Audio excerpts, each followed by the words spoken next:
Bonjour à tous, aujourd'hui j'ai envie de vous présenter ma fabrication de lait de coco et éventuellement, si vous continuez le film jusqu'au bout, vous aurez même le bounty maison. Alors, pour ce faire, je vais utiliser une fois de plus ma machine à fabriquer des laits végétaux, mais cette fois, au lieu d'utiliser l'option Milk, je vais utiliser l'option 1000. 1000, c'est tout simplement lorsqu'il n'y a pas besoin de faire chauffer. Donc le lait de coco sera préparé froid.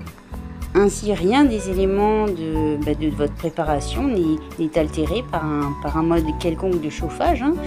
Donc il suffit de le relancer plusieurs fois jusqu'à ce que vous estimiez que la préparation à l'intérieur soit assez moulue.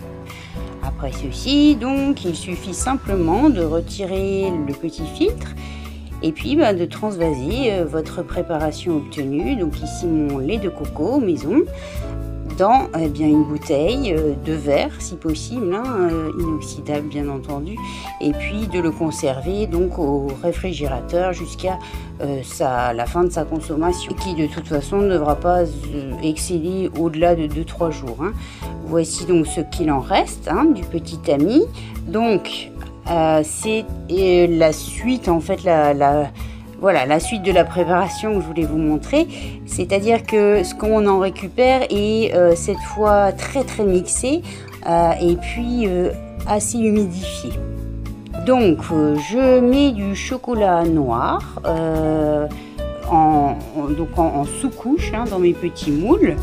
Et puis une fois qu'il a bien refroidi, qu'il a un petit peu durci, j'ai mis justement cette préparation de noix de coco sucrée qui du coup fait office à l'intérieur d'une petite farce.